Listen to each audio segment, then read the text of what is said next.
Palakkad councillors academic excellence award 2025 നേതൃത്വത്തിൽ ഉന്നത വിജയം നേടിയ പ്രതിഭകളെ ആദരിച്ചു. 23ാം വാർഡിലെ പ്രതിഭകളെയാണ് ആദരിച്ചത്. South police sub inspector A Vinod ഉദ്ഘാടനം ചെയ്തു. ഇത്തരത്തിലൊരു ചടങ്ങ് ഏറ്റവും നല്ല മഹത്തരമായ ഒരു ചടങ്ങാണ് എന്നുള്ള യാതൊരു തർക്കവുമില്ല.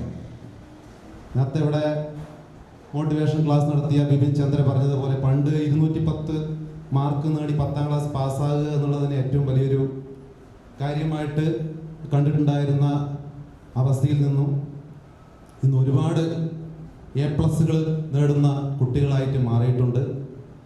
എന്തായാലും ഒരുപാട് A+ നേടിയിട്ടുണ്ടെങ്കിൽ തന്നെ ഈ A+കളൊക്കെ കഷ്ടപ്പെട്ട് ഉറക്കമൊഴിച്ച് നേടിയ ഒരു A+കളാണ്. അതിന് നിങ്ങൾക്ക് എല്ലാവർക്കും പ്രത്യേകം അഭിനന്ദനങ്ങൾ അർപ്പിക്കുകയാണ്. കാരണം ഈ പറയുന്ന രീതിക്ക് നല്ല ഒരു ഭാവി ഉണ്ടാകുന്നതിനും നല്ലൊരു ഉന്നത നിലവാരത്തിലേക്ക് നിങ്ങളുടെ വിദ്യാഭ്യാസം എത്തിക്കുന്നതിനും അതുപോലെ നിങ്ങൾ ആഗ്രഹിക്കുന്ന മേഖലകളിൽ അതേ രീതിയിൽ തന്നെ ഉന്നതമായിട്ടുള്ള ജോലികളും ഉന്നതമായിട്ടുള്ള സ്ഥാനങ്ങളൊക്കെ നേടുന്നതിനുള്ള അടിസ്ഥാനം തന്നെയാണ് വിദ്യാഭ്യാസം.